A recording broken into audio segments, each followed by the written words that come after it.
A merenda oferecida pelas escolas públicas brasileiras tem a função de alimentar as crianças de forma a favorecer o aprendizado e muitas vezes ajuda também a garantir a presença dos alunos nas salas de aula.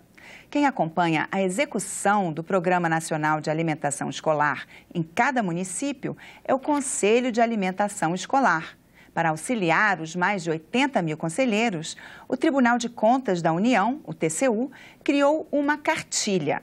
Quem está aqui no nosso estúdio hoje é Ismar Barbosa Cruz, secretário de Controle Externo da Educação, da Cultura e do Desporto do TCU, para nos apresentar a cartilha para conselheiros do Programa Nacional de Alimentação Escolar.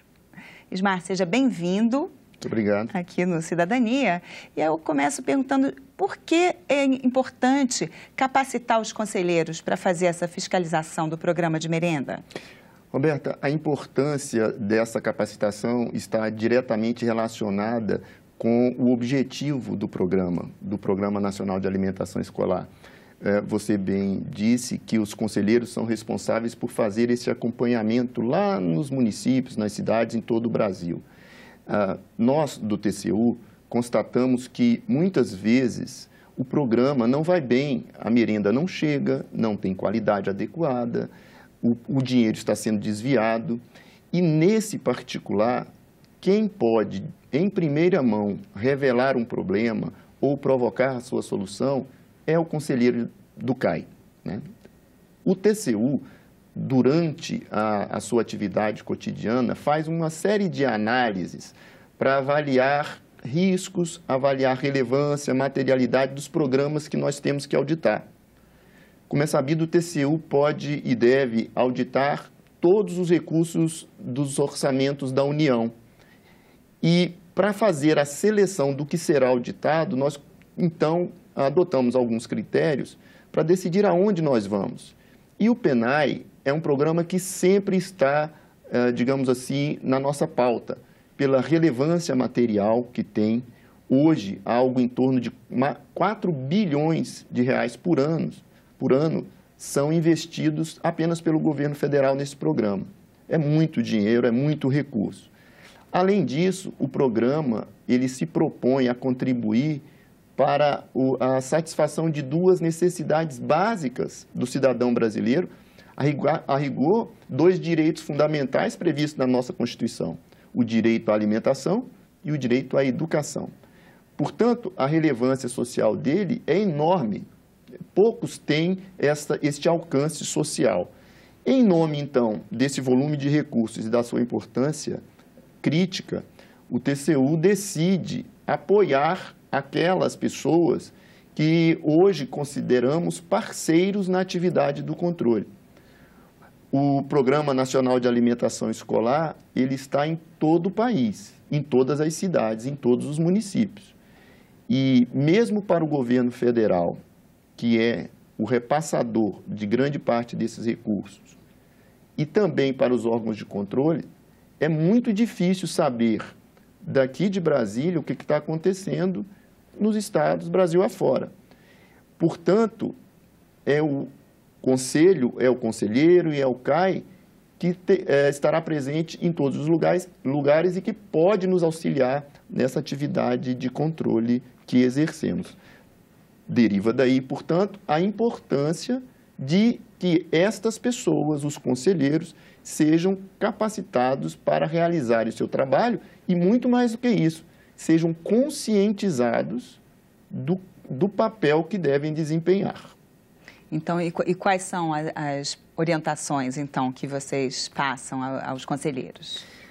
Roberta, são diversas orientações. Eu queria, antes de ir ao ponto que você questiona, dizer que os conselhos são compostos de pessoas da sociedade civil organizada. Sim, são 7 membros. Eles não têm um treinamento anterior, então? Não tem. São 7 membros, dos quais apenas um é garantidamente um servidor público, que é o representante da prefeitura ou do governo do estado.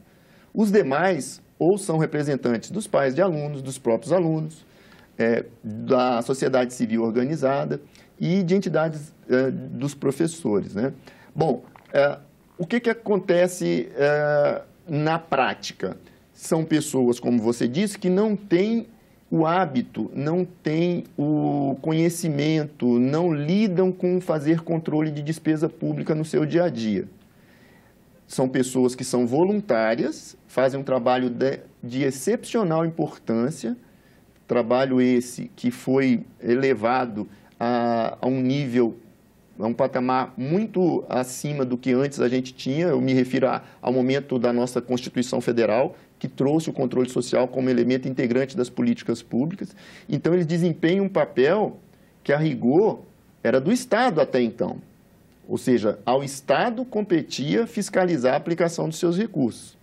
A União, no caso, o governo federal, os recursos da União, estados e municípios nas suas esferas. A partir de determinado momento, os conselhos assumem essa responsabilidade, só que não têm o treinamento, o conhecimento, e sequer sabem o exato papel até onde podem ir. Esse diagnóstico o TCU fez em alguns momentos e continua fazendo. O quadro é preocupante, porque são mais de 80 mil conselheiros Brasil afora, que se renovam a cada 2 anos. É um público, então, que está sempre sendo, né, substituído, renovado, e que a gente precisa manter a capacidade de atuarem em conformidade com o que a gente espera. Então, vamos lá. Finalmente, chegando à sua pergunta. Deixa eu só fazer mais uma pergunta, que, em última instância, o TCU ainda é responsável também por fiscalizar, né? Como é que fica essa relação? Qual é o papel do TCU com relação aos conselhos? Certo. Bom, o TCU continua, sim, com o papel de fiscalizar, com a competência de fiscalizar, com a obrigação de fiscalizar. Ocorre que, pela nossa capacidade operacional, nós não teremos condições ideais de verificar a execução desse programa aonde ele está, que é nas cidades, lá no interior, no Brasil inteiro. O CAI, então, ele atua como sendo aquele agente mais próximo da política pública ou, digamos, no caso, da alimentação escolar que está sendo servida ou que não está sendo servida. Então, o Conselho, ele tem no TCU também um referencial, um parceiro, porque ele tem sua competência fiscalizatória, mas ele não tem poder, por exemplo, de punição, de exigir a devolução de recursos desviados, entre outras. Por isso, é muito importante que o Conselho atue fiscalizando e, caso não consiga resolver os problemas localizados lá na sua cidade, que, junto ao gestor, é importante que se diga que o conselheiro ele vai se reportar primeiramente à Secretaria de Educação, a quem tem a competência de fazer a gestão do programa lá. Caso não resolvido, ele vai levar a questão para cima, um pouco mais acima, trazendo, então, ao próprio FNDE, ao TCU e à CGU, que são órgãos de controle propriamente. O papel que eles devem desempenhar vai desde avaliar se o recurso está realmente chegando no valor devido, como até chegar ao ponto de avaliar como estão sendo aplicados os recursos. O PENAE é um programa que se propõe a custear a alimentação escolar para alunos. Então, compete ao conselheiro, por exemplo, verificar se esses recursos estão sendo usados para a compra apenas de gêneros alimentícios, para preparo de refeições apenas para alunos da educação básica e do programa de educação de jovens e adultos. Além disso, como estão sendo utilizados esses recursos nas compras que são efetuadas? Está sendo realizada a licitação? Essa licitação tem dado a transparência, a visibilidade, a competitividade que é desejada? O preço que está sendo pago por esse gênero alimentício é um preço de mercado? Isso o Conselho deve observar, deve avaliar. E muito mais além, deve o Conselho e os conselheiros, portanto, visitarem as escolas, fazerem a visita às escolas da sua região. É na visita às escolas que eles vão poder perceber o programa na prática, nas pontas. É nas escolas que eles vão poder avaliar, por exemplo, as condições higiênico-sanitárias dos estabelecimentos escolares, das cozinhas, o preparo das merendeiras, as condições físicas, como eu disse, do ambiente que é oferecida essa merenda e a própria qualidade da merenda. Então, o Conselho ele atua desde a chegada dos recursos até a sua destinação final. Além do mais, ao final, tem que elaborar um parecer dizendo se a aplicação dos recursos naquele ano foi regular ou não. Esse parecer, então, é enviado ao FNDE, que, a partir dessa análise, toma uma série de medidas corretivas, inclusive, se for o caso. E, como o senhor falou, assim, o valor, né, absoluto investido no programa é bastante alto, 4 bilhões? 4 bilhões de reais em 2017. Agora, mas a gente ouve falar que o valor, né, da merenda de cada aluno, na verdade, é muito baixo, né? Onde vai parar? O que acontece nesse meio de campo aí? Na verdade, é uma ilusão, é um equívoco imaginar que esse valor é muito baixo. A rigor, é provado que esse recurso é suficiente para que seja oferecida uma merenda de boa qualidade. Como você dilui por aluno, fica um valor pequeno, mas as compras do poder público, pelo volume, pelo poder de compra que tem o poder público, permite a aquisição de produtos a bons preços e permite, sim, que com esses recursos seja viabilizada uma alimentação de qualidade. Excelente a sua pergunta, porque é importante dizer também que não é o governo federal o único responsável por financiar a alimentação escolar. A alimentação escolar é um direito fundamental dos nossos jovens, dos nossos estudantes, mas deve participar do seu financiamento também os governos dos estados e as prefeituras municipais. A União participa, mas não pode ser enxergada como a única financiadora. Então, eu vou responder que o recurso hoje disponibilizado é, sim, suficiente e, aonde não for, deve ser complementado pelos estados e municípios. E existe também, assim, alguma orientação, por exemplo, de comprar de produtores locais para economizar no transporte, para também fortalecer a economia local? Como são essas diretrizes? O PENAI ele tem uma diretriz que é muito importante para o desenvolvimento local das comunidades e da pequena indústria e dos pequenos agricultores. 30% desse volume repassado obrigatoriamente tem que ser gasto com produtores chamados da agricultura familiar, aquele pequeno produtor que produz apenas para o seu consumo e para uma venda de menor porte. Isso tem várias vantagens, além do desenvolvimento local, como eu acabei de me referir, há uma homenagem, um respeito à cultura local, à história alimentar, aos hábitos alimentares de cada comunidade, na medida em que estão se alimentando de produtos que são comuns e são típicos daquela região.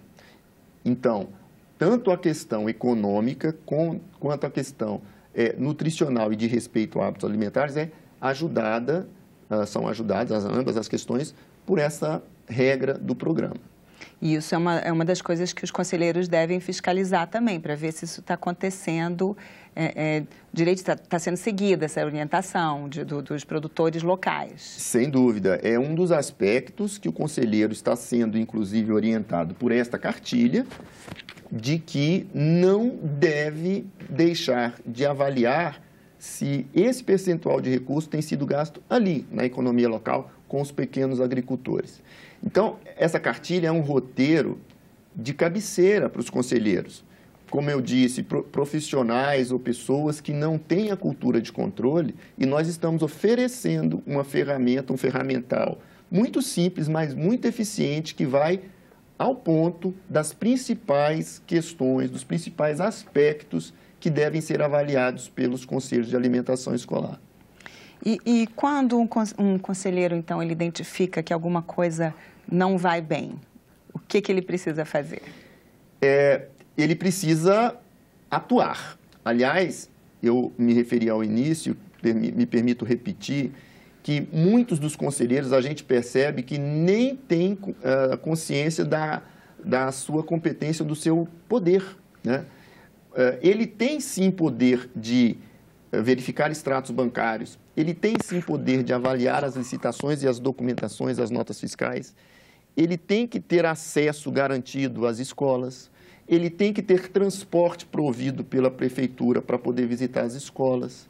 Então, ele é muito poderoso, digamos assim, mas ele precisa ser conscientizado desse poder que exerce. Ao fazer a sua análise, o seu trabalho, a sua fiscalização, o conselheiro pode se deparar com situações problemáticas em que a merenda não é de boa qualidade, ou que está faltando nas escolas, ou que o ambiente em que está sendo preparada a merenda não oferece as condições higiênico-sanitárias adequadas e, portanto, coloca em risco os alunos, as crianças, os jovens. E, a partir desse diagnóstico, ele deve procurar e exigir providências do gestor local. Muitas vezes isso resolve apenas, às vezes não. E, nesses casos, é importante que ele tenha como parceiros os órgãos de controle, o próprio FNDE. Eu queria fazer uma observação importante. Esse programa, ele tem mais de 60 anos desde sua criação.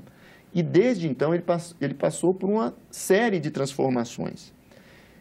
Durante muito tempo, o governo federal repassava alimentos, gêneros alimentícios para as prefeituras, de forma padronizada quase. E isso foi muito problemático.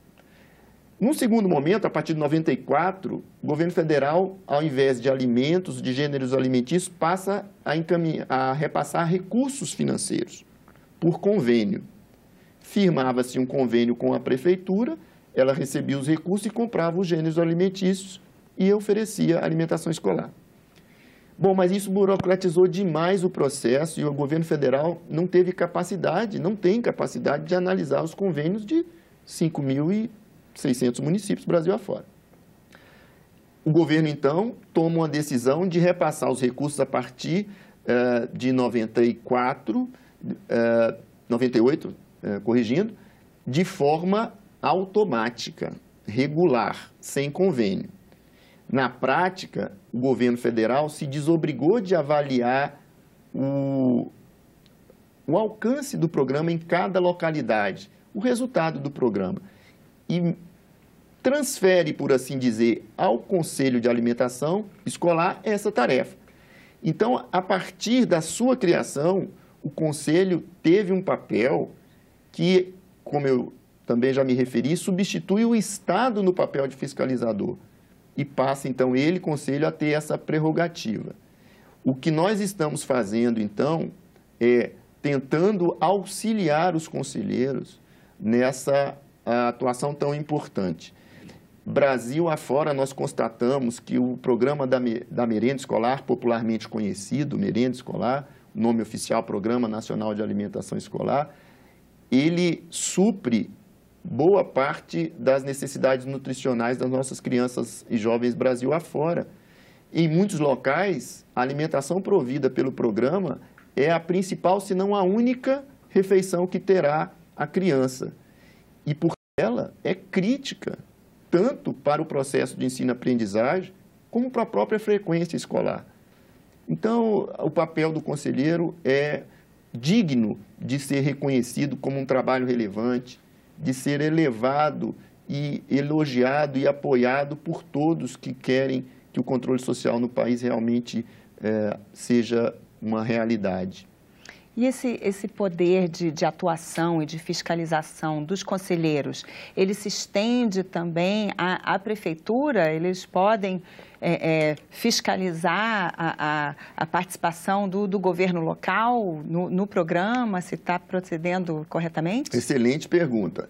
Ele, sim, pode e deve avaliar a atuação da prefeitura ou do governo do estado, conforme o caso.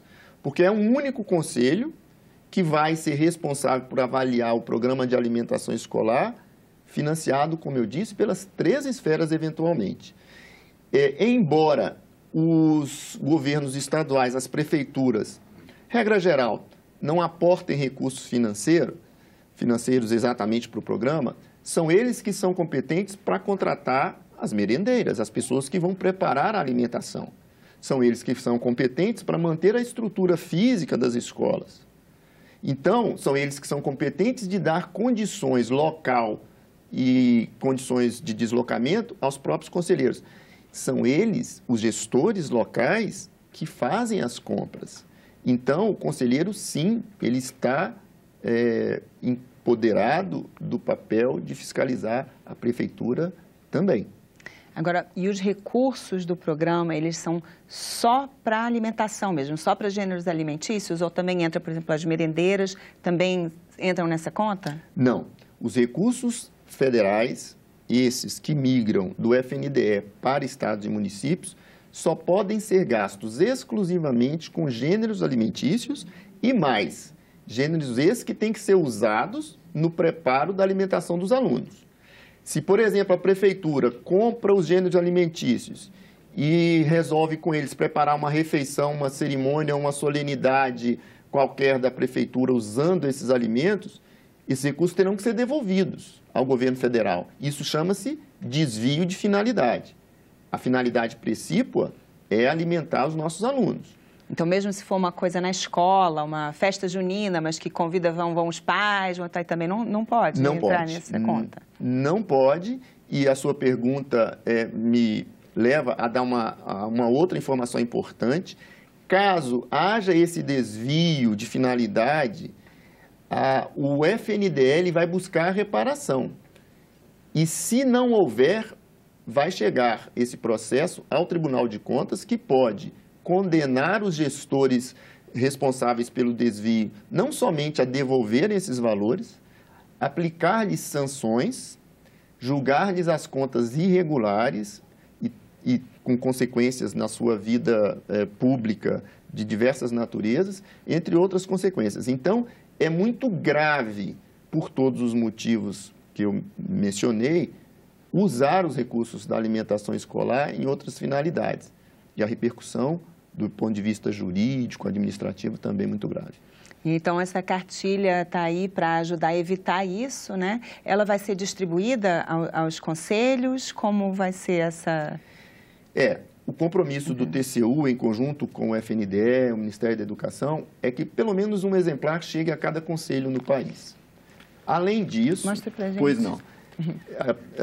Além disso, a cartilha está atualmente disponível no site do tribunal, podendo ser feito o download por qualquer cidadão e livremente. Então, e qual é o endereço do site? www.tcu.gov.br/cartilha PENAI. E ela já está lá disponível para quem quiser consultar? Já está disponível. A gente, no TCU, também, nós estamos à disposição para prestar alguma informação.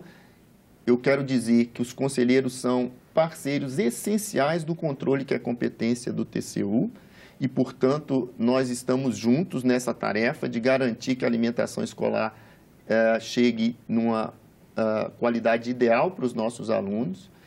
E, além da cartilha, nós vamos oferecer cursos de capacitação à distância também para os conselheiros, entre outras ações, encontros técnicos. Nós vamos aos municípios, nós vamos levar a cartilha pessoalmente a alguns dos municípios brasileiros, mas a nossa ideia é que ela chegue a todas essas pessoas, todas elas que são responsáveis por fazer essa fiscalização e esse controle de um dos programas mais importantes do nosso país, tão desigual.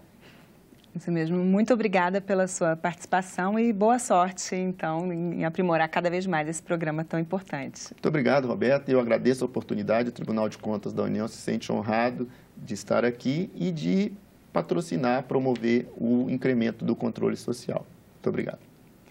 Essa entrevista está disponível na internet no endereço senado.leg.br/TV. É só clicar em Programas e depois em Cidadania. O que você achou desse programa? E qual outro assunto você gostaria que a gente discutisse? Ligue 0800 61 2211 ou mande um WhatsApp para 61 999 661616 e faça sua sugestão, crítica ou comentário para o Cidadania da TV Senado. Obrigada pela companhia e até a próxima.